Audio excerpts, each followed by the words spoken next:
So I did just want to make a quick video talking about Noita. I say Noita, some people say Noita. It is one of the most addictive games that I have ever played. It is one of my most beloved games. I started playing in 2019. This is back when it was in early access, but it was already a huge hit on Steam because it was so awesome.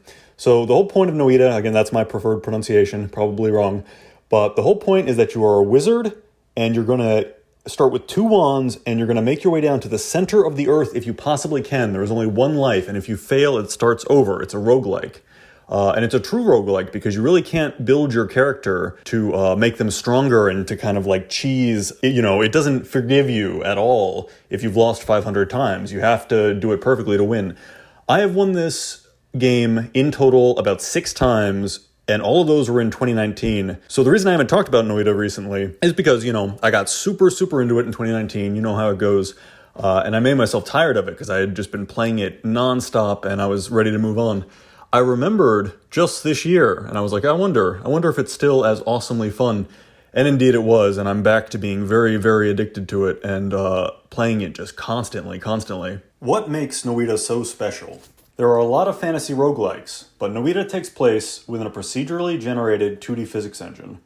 Every single particle has properties for whether it can be burned, destroyed with acid, electrified, vaporized, whether it floats, sinks, or plummets like a weight. And the list goes on and on. The result is a fresh experience every time you try a run. Runs can take anywhere from minutes to maybe an hour on an especially long and successful run. But especially the fact that you can totally, quote-unquote, break the game sometimes to your advantage, and you're encouraged to. Don't get me wrong, Noita is difficult. It's really difficult. I've beaten it about 6 times back when I was really practicing it, back in the pre-release days, October, of 2019, according to my Steam achievements. I've beaten it about 6 times out of literally hundreds of attempts. But when luck shines on you, you can figure out a wand and a perk build that takes you right to the final boss and beyond it. The game really encourages you to think of some kind of weird technicality that will exploit the physics engine and make you invincible, or maybe just make you extremely dangerous to everyone around you, to everything around you. And it's really such a double-edged sword about being dangerous, because a common cause of game over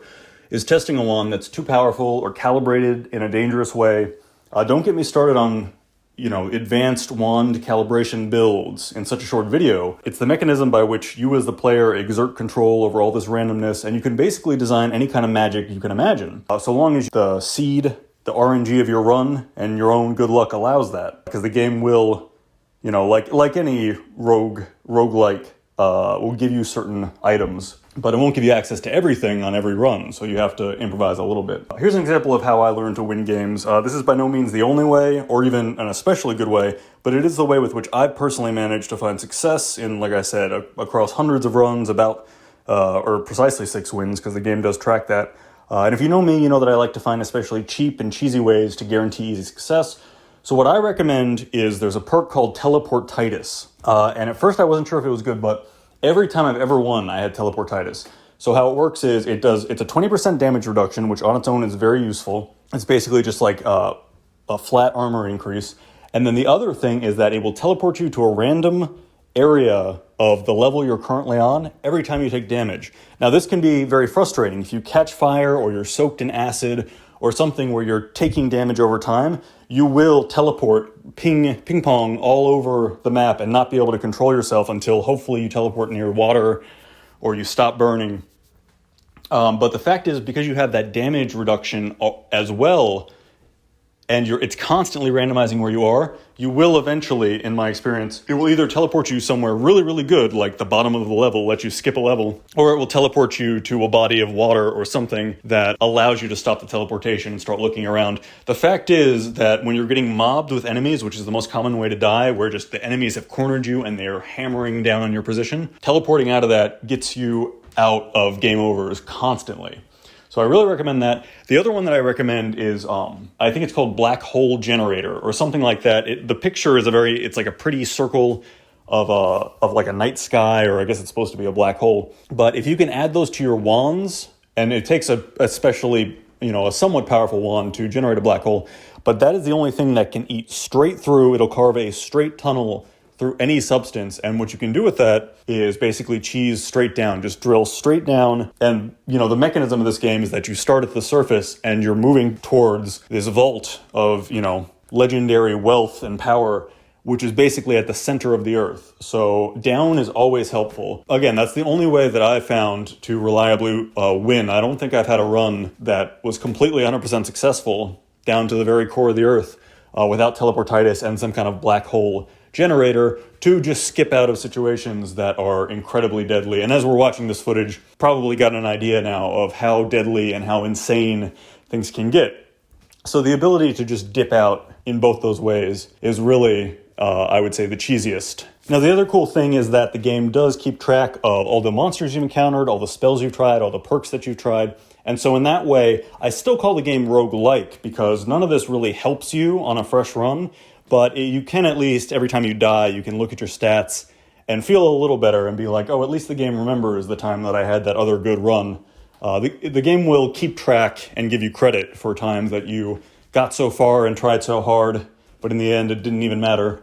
You will at least get a little credit for that, but it does not affect your individual runs, which I think is great in this case, because like me coming back to this game after years, about 4 years now, almost on the anniversary, about 4 years later, I just remembered how fun it was. It's nice to just start fresh and start learning it again. I'm really, really enjoying it. And yeah, I'm probably going to be playing more. You'll probably see shorts and other interesting things that I find in Noita. But so yeah, I've added about 2 extra hours to my total Noita playtime. It's about 93 hours now total. So I guess you could say that I really like this game. I liked it back in 2019 before it was even, properly released. And I'm really liking it again now. I just wanted to share that with everybody. If you haven't heard of this game, definitely pick it up. It always goes on sale on Steam. And I think even the full price is not that bad. Don't quote me on that, but I'm pretty sure it's not like $50. It's less than that. At least last I checked. Like I said, I bought it early access in 2019. But that's all I wanted to say today.